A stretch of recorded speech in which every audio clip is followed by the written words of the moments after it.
क्या मलिक रियाज साहब डिफ़ॉल्ट करने लगे? दो मेजर केसेस चल रहे हैं बैरियर टाउन के, जिसकी वजह से आप लोग सुन रहे हैं जो भी पैनिक वगैरह। एक अब्दुल कादिर ट्रस्ट था 190 मिलियन पाउंड्स वाला, वो मैंने ऑलरेडी डिस्कस किया लास्ट वीडियो के अंदर।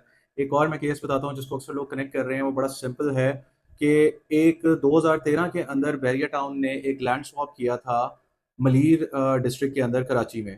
एमडीए अथॉरिटी है मलीर डेवलपमेंट अथॉरिटी, जिसकी वो लैंड थी और उन्होंने एक स्वैप किया था। बेसिकली इनके लैंड पार्सल्स पड़े हुए थे जो इन्होंने 8 लाख 6 लाख के अंदर इन्होंने परचेज किए थे।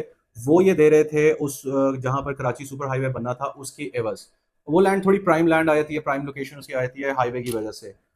तो जब ये डील इन्होंने की थी उसके बाद जो है सुप्रीम कोर्ट ने नोटिस लिया था, और सुप्रीम कोर्ट ने नोटिस लेके उसके अंदर जो एक अकल का तकाजा है वो ये कहता है कि इस डील को रिवर्स कर देना चाहिए था।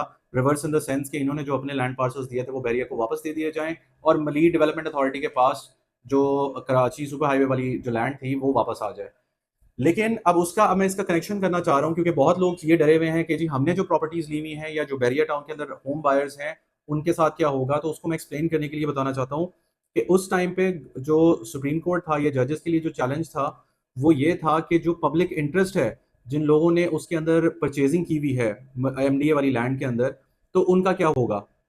उसके लिए फिर उनके पब्लिक इंटरेस्ट को देखते हुए ये डिसीजन सुप्रीम कोर्ट ने लिया था कि हम इनको अलाउ करेंगे कि ये उस लैंड के अंदर जो है पोजेशन लें, इसको डेवलप करें वक्त के साथ, और फिर पेमेंट टाइम की जो है एक सिनेरियो उसका बनाया जाए जिसके अंदर 7 सालों के अंदर बैरियर टाउन ने उसकी अमाउंट पे करनी थी।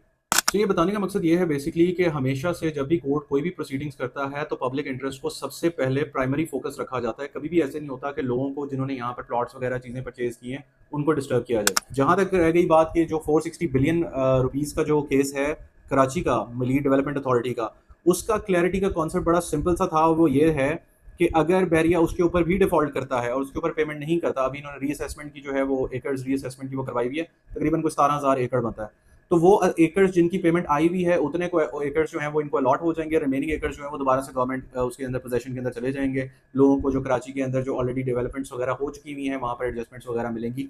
ये एक सिंपल वो सिनेरियो है। It does not concern public at large.